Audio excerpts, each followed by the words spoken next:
Hello, my friends. I'm not feeling completely exhausted after today's class, and that's because it was a much lighter class. So I suppose I should talk a little bit about how the overall schedule of this place is organized. And I only learned this a couple days ago, so I guess it's important to share now because I do plan on going back this evening, just because I'm expecting the class to be about the same this morning as well as this evening. Because it wasn't sparring, it wasn't rolling, it was mainly just trying to set up the foundational techniques of essentially holding, how do I say this? So something that happens is when they make the schedule, make what they want to teach for the next round, they do it based on what the students at the school are struggling with, and they evaluate that by having the live sparring and full rolling and all those things at the end of each of their, I guess, testing sessions.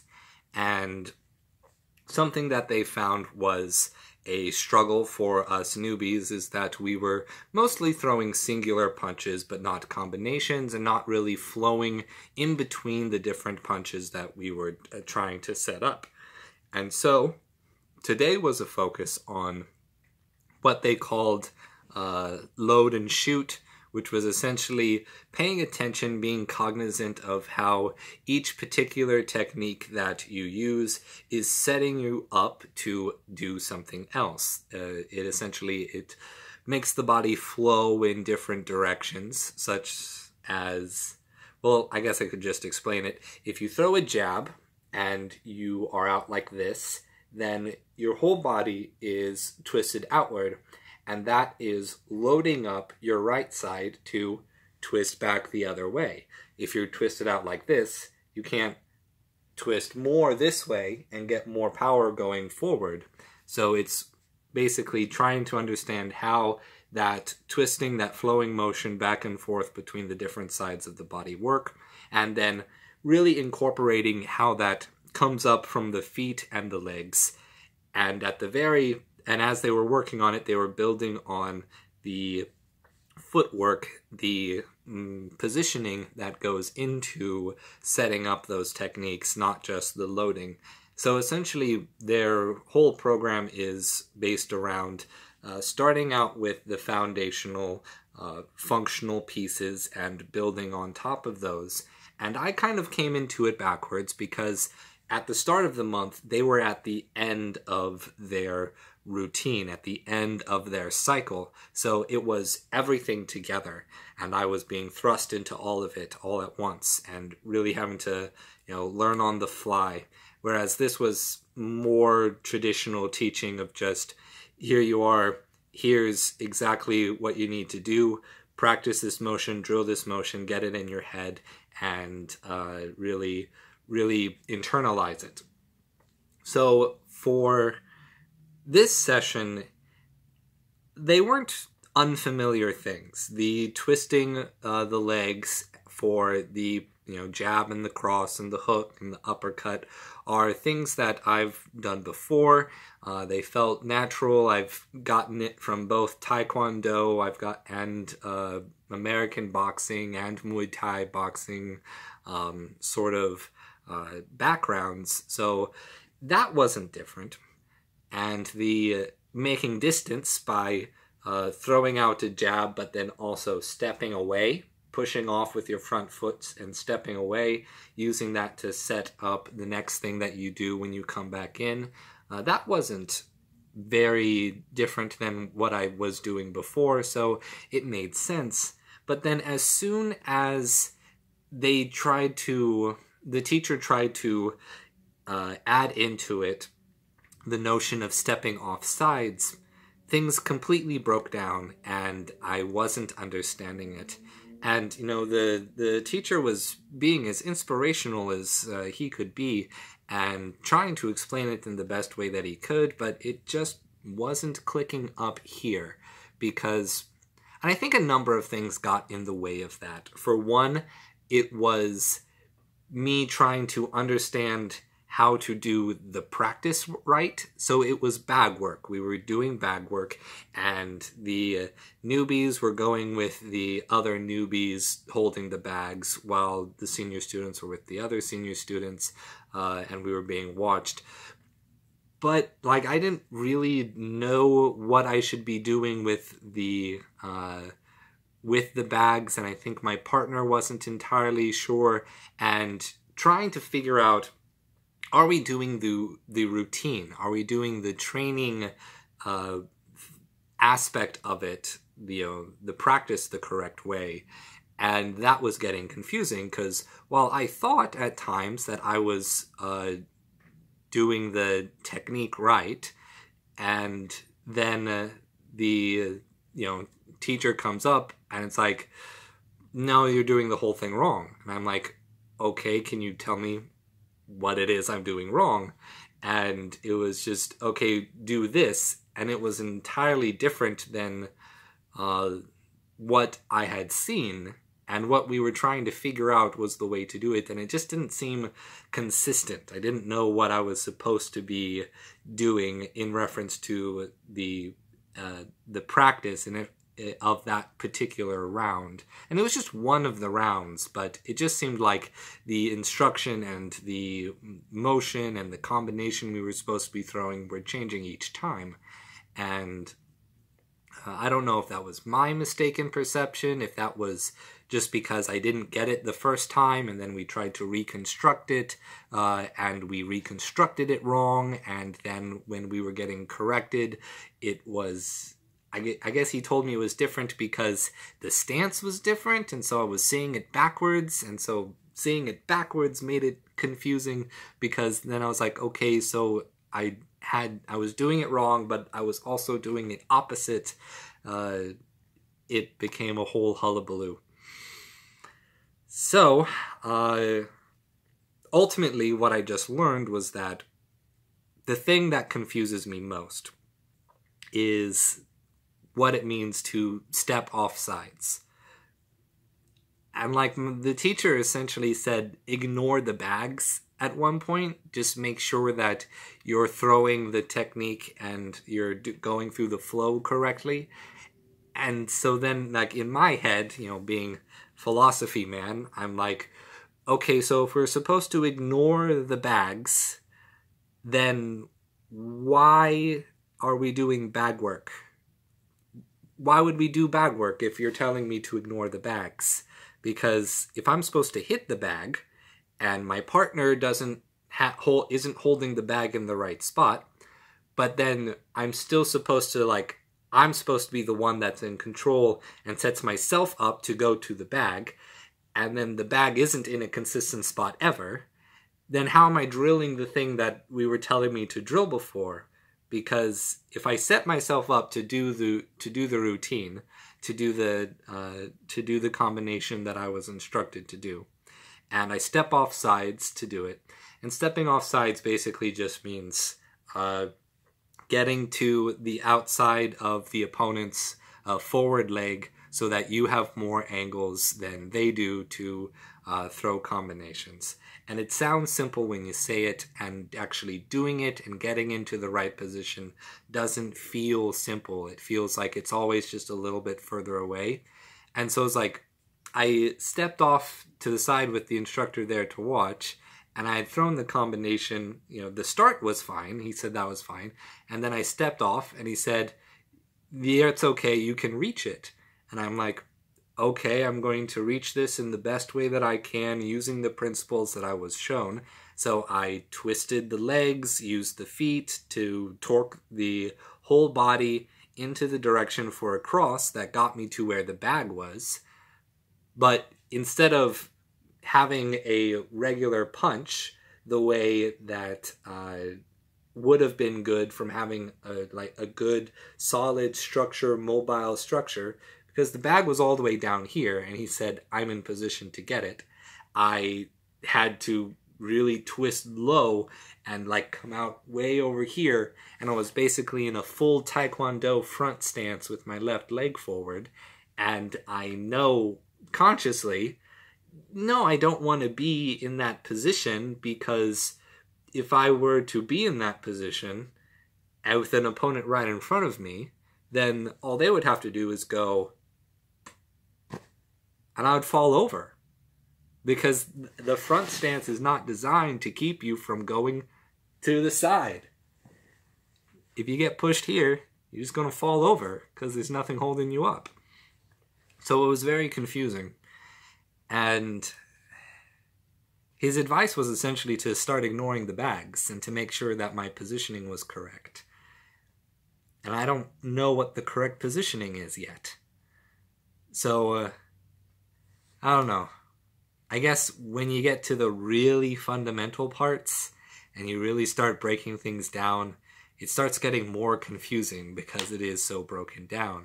So I'm going to be going back this evening. I'm not feeling worn out. I'm not feeling bad. And I knew I would be coming back at the end of the class.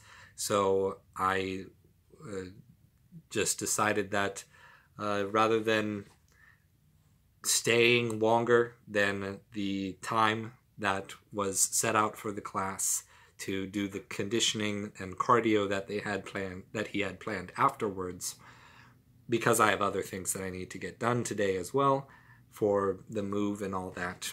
But, that's not what this vlog is for. Well, it just means I need to go back and I need some more time with this, because I left feeling confused. I didn't exactly know what I was supposed to be doing in order to get to the offsides position. And it just seemed like I couldn't keep a through line for what each of the suggestions, what each of the corrections were, and where they fit in place. It's like I left there with a puzzle uncompleted, and that's a really dissatisfying feeling. I want this puzzle to be completed. All the other classes, with this teacher included, with the other instructors, all of the other classes, I always left there feeling like, I'm worn out. I have made a lot of mistakes, but I kind of know what those mistakes are, and I also kind of know what I was taught, and I had an opportunity to try to implement them, and sometimes it worked, sometimes it didn't. But right now, it really just feels like it's an incomplete puzzle. There's something I didn't understand about what I was being told, and I want to understand it. So, while in the last vlog I said maybe not 2 classes a day, I'm going to go back this evening.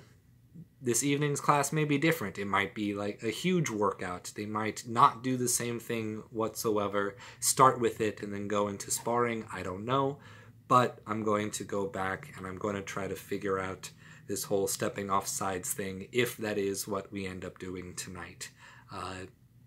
Sorry, this morning's vlog is also kind of dissatisfying, I feel, because I don't feel entirely satisfied.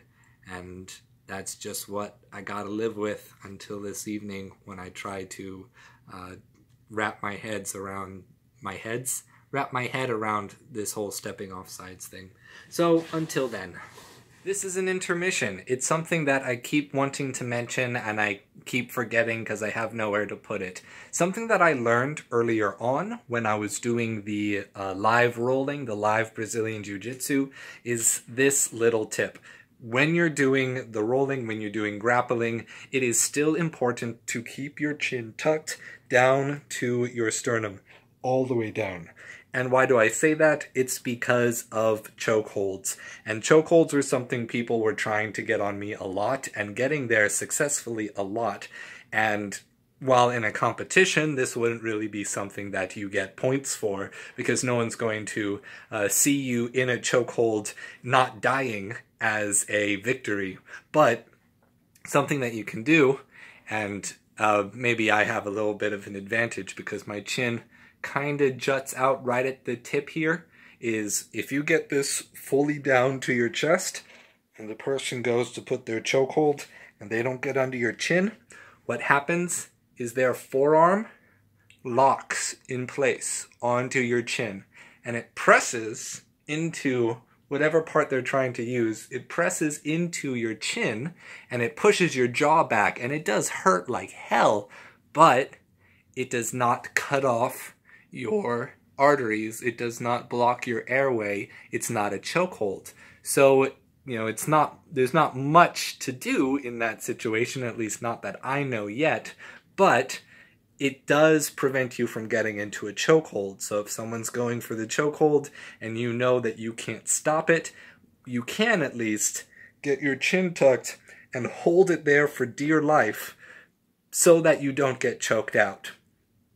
It's not going to win you anything, but for me, it prevented a lot of chokeholds for people who didn't know how to get underneath my chin, and I kind of felt their forearms just pressing up against my jaw like this, and really, the only reason I tapped was because I felt my jaw was going to break. So, it's not a great solution, but it was one that worked for me. Just wanted to throw that in there. Intermission over. Alright, post-evening class. I'm feeling a little bit more worn out because the evening coach decided to put the cardio conditioning and everything, all of that, into the bag work that was being done to sort of continue on with what they were teaching this morning. Again, done from a little bit of a different perspective and a different teaching method than what was used this morning because it was a different instructor.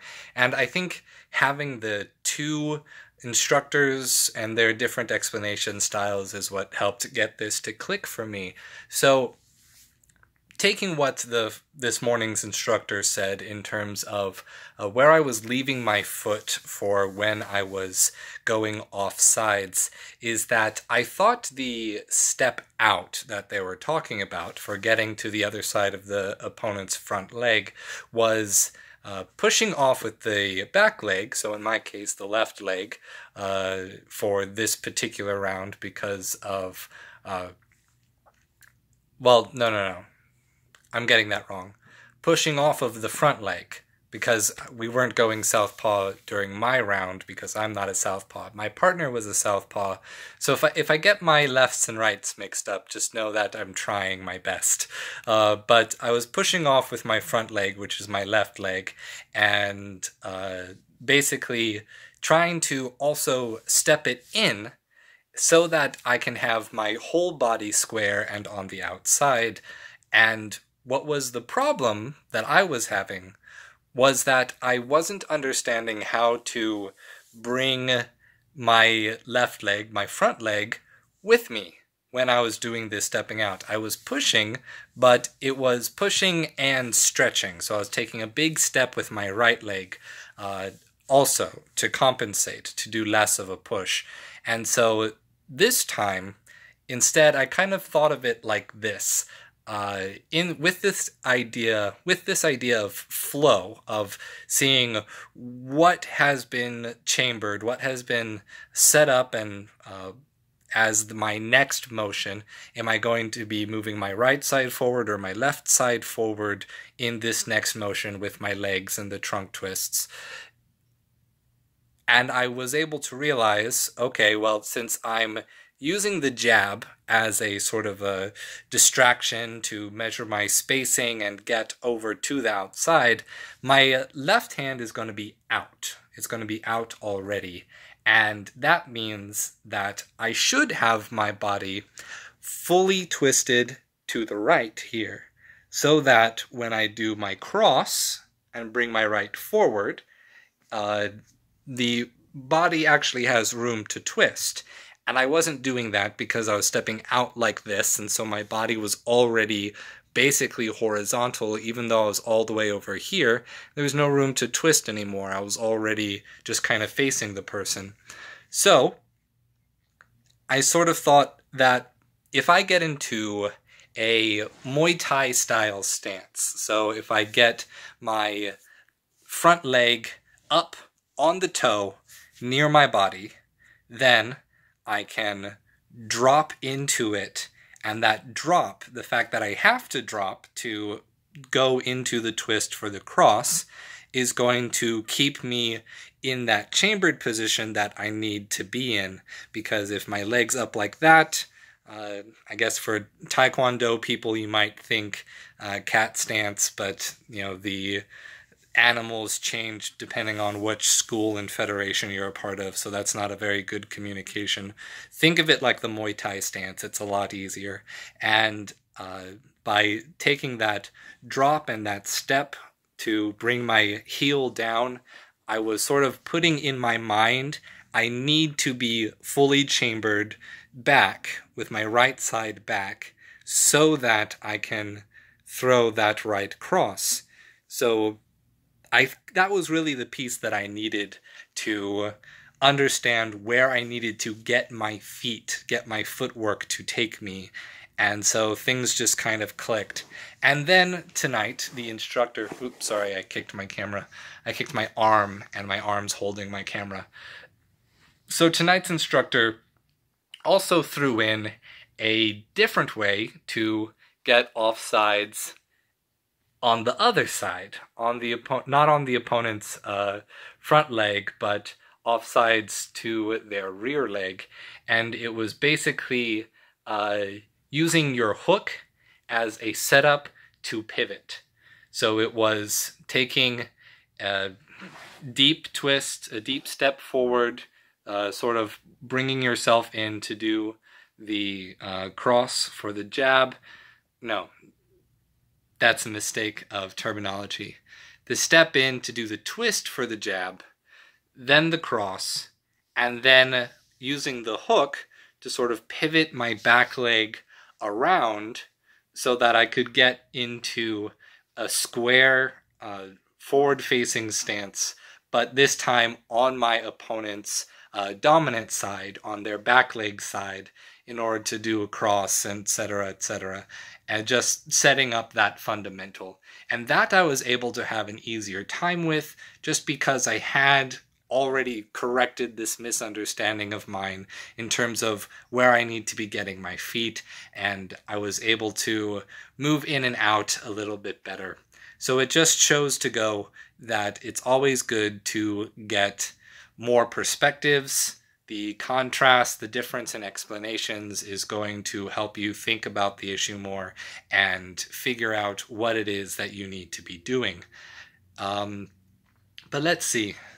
No, that's pretty much it. Then it was just the conditioning and, the general wearing out. There's always a lot more people in these evening courses, so there's more people to work with, people who are willing to take feedback from you so that, when I say you, I mean me, because I was trying to teach myself and talk it out by teaching them the things that I thought were being described to us. I'm a very verbal person, and being able to talk these things out does help me sometimes. Though martial arts and other sports is one of those great, well, martial arts in particular, is one of those great practices where if you need to, you can learn everything without really having a verbal communication. You can do it all physical, show people multiple times, drill and repeat. And that's part of the beauty of it. So I think I walked away from this entire day, one, feeling like I did in fact get a good workout that I was looking for, and two, that this bit of the fundamentals that they were trying to teach me did click in place, and after that happened, the drilling of the flow of the legs and the twisting and the trunk really connected everything together. And I'm sure it's one of those things that are going to need hundreds of more hours to deal with, but to actually get it as a part of muscle memory, because right now I'm still very much in my head. I was definitely slowing down a lot more to really get the precise movement before speeding up, and I noticed I was taking a lot more slow rounds than the other students around me. But hey, that's okay. I'm still learning.